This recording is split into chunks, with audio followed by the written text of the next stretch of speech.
Olá pessoal, eu sou o Dr. Júlio Massal, eu sou médico cardiologista e sejam muito bem-vindos ao meu canal. Pessoal, no vídeo sobre o AS, que é o ácido acetil salicílico, também conhecido como aspirina, nós tivemos centenas de perguntas e muitas delas muito interessantes e por isso eu resolvi fazer este vídeo respondendo algumas destas perguntas. Então vem comigo neste vídeo porque tenho certeza que algumas destas perguntas também é uma dúvida sua. Então roda a vinheta.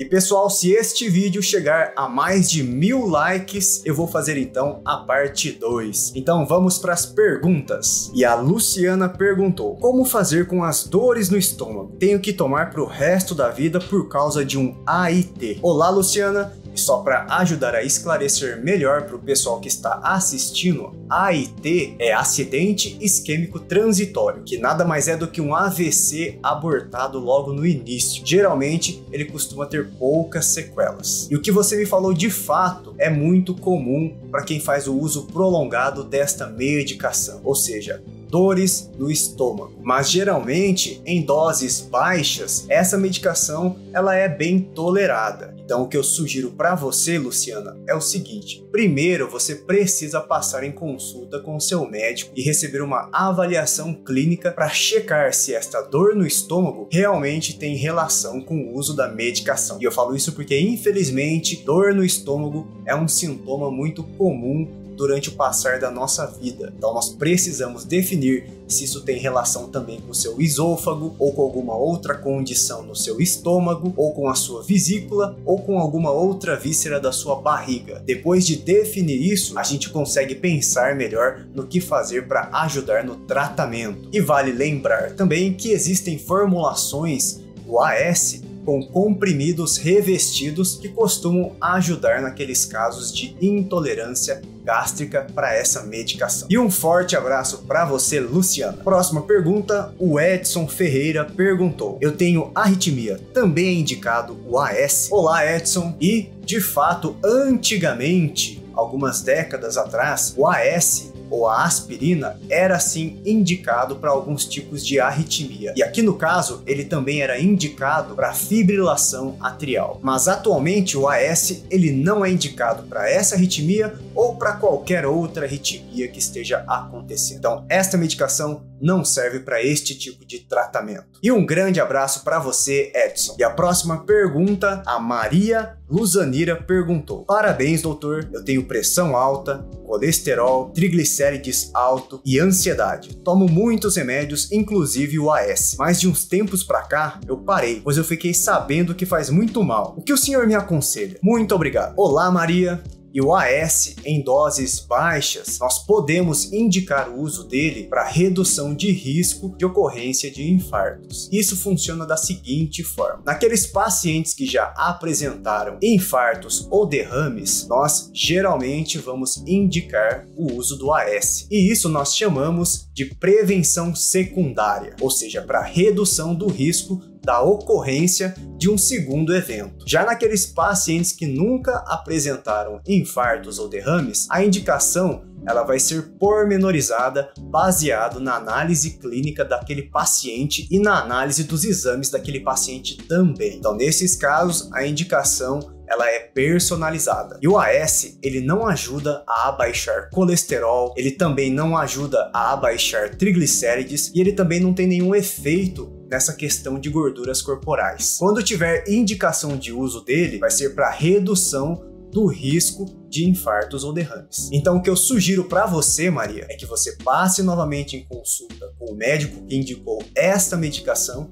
e converse com ele a respeito da indicação e se por acaso tem possibilidade de você parar esta medicação, porque existem sim casos que podemos pensar em otimizar a medicação, ou seja, às vezes ela pode ser retirada. E um grande abraço para você, Maria. Mas e aí, tá gostando do vídeo? Então me ajude a divulgar este conteúdo para o máximo de pessoas que vocês conhecerem, para que a gente continue a postar vídeo de qualidade. Então já se inscreve no canal, deixa seu like e me segue também lá no Instagram. Feito tudo isso, então vamos continuar com o vídeo. E a próxima pergunta, Noel Lopes perguntou: faço uso preventivo na automedicação do AS infantil de 2 a 3 vezes por semana como anticoagulante. Olá, Noel! O que eu posso te falar a respeito disso é que eu não indico o uso do AS por conta, ou seja, na automedicação. Isso porque a indicação do uso do remédio, ela precisa ser feita em consulta médica. O médico, ele precisa fazer a sua avaliação clínica, ver o seu histórico clínico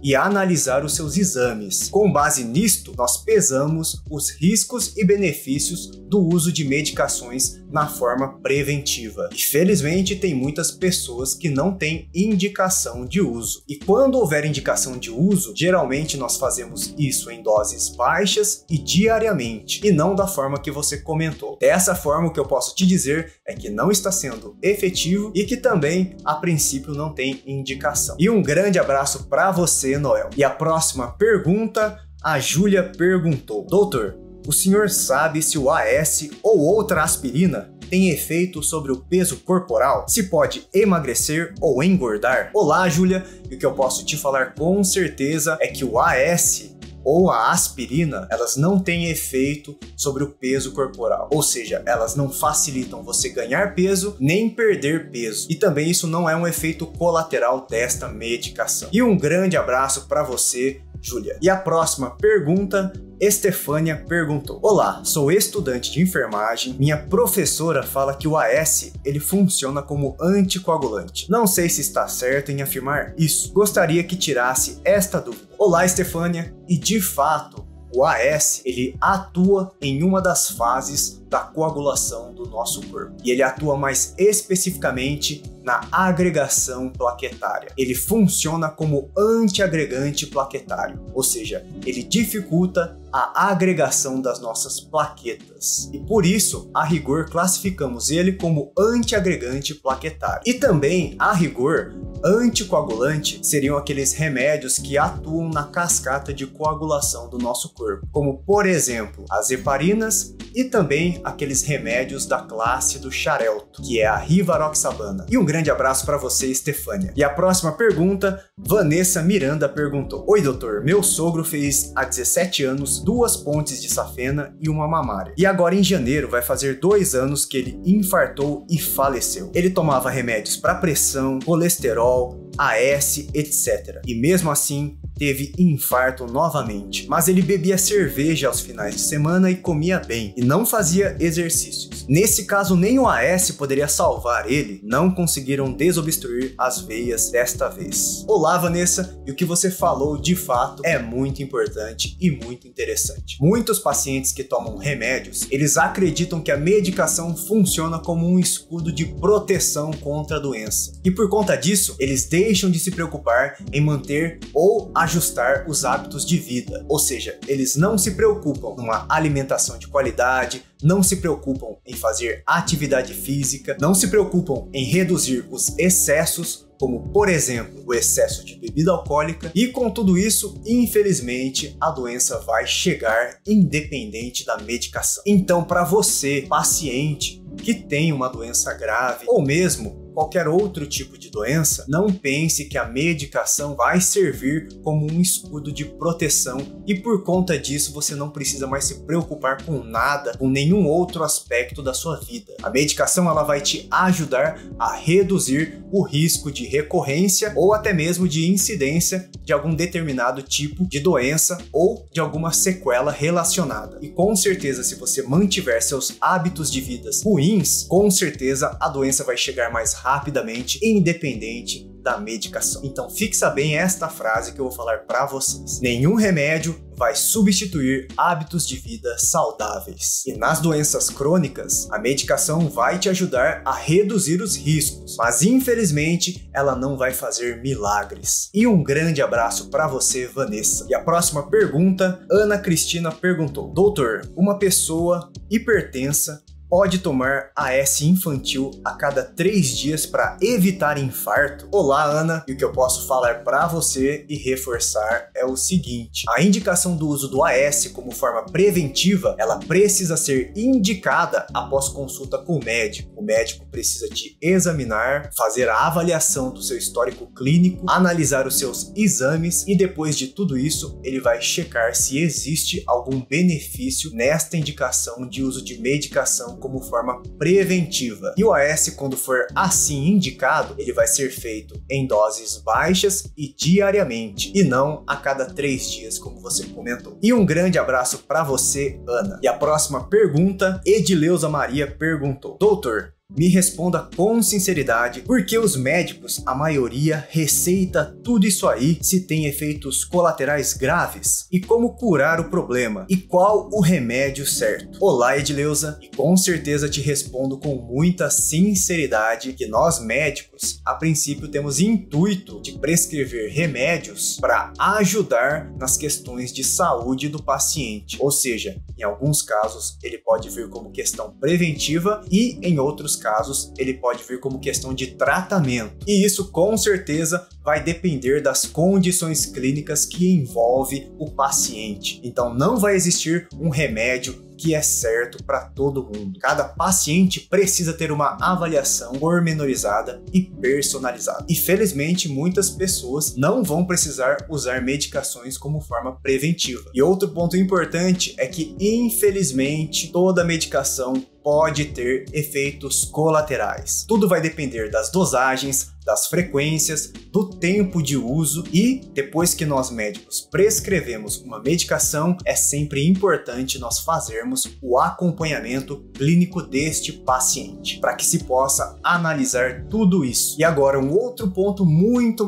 interessante que você comentou é que é o seguinte: nas doenças crônicas, como por exemplo a hipertensão, que é a pressão alta, e por exemplo também o diabetes do tipo 2, nesses casos o uso da medicação vai ajudar a controlar os sinais e sintomas da doença, além de evitar os riscos de complicações destas doenças. Mas infelizmente as medicações não vão curar estes tipos de doença. A base do tratamento dessas doenças crônicas é sim a mudança do estilo de vida. Então, para que você consiga curar ou pelo menos reduzir bastante os níveis de medicações neste tipo de doença, o mais importante, o principal, é a mudança do estilo de vida. Isso porque, como vocês perceberam, estes tipos de doenças crônicas, eles acontecem no decorrer da sua vida, como consequência de má alimentação, de sedentarismo, de uso de cigarro, de peso excessivo. E a melhor forma da gente prevenir tudo isso é trabalhando nestas questões desde cedo, o quanto antes possível. E é como eu sempre digo nos vídeos deste canal, que o melhor remédio é sim a prevenção. Isso porque depois que a doença acontece, nós só corremos atrás do prejuízo. E para te ajudar nesta jornada de mudanças, aqui neste canal nós temos diversos vídeos explicativos de alimentos, explicações de doenças e explicações de medicações. Eu vou deixar o link destes vídeos aqui na descrição desse aqui. E lembrando que se este vídeo chegar a mais de 1000 likes, nós vamos fazer a parte 2. Então não se esqueçam de deixar suas perguntas aqui nos comentários. E aqui em cima vai ter um link de suplementos e vitaminas de qualidade. Aqui eu vou deixar o link do vídeo do AS. Aqui embaixo eu vou deixar o YouTube escolher o melhor vídeo para você. E não se esqueçam de deixar suas perguntas. Um grande abraço!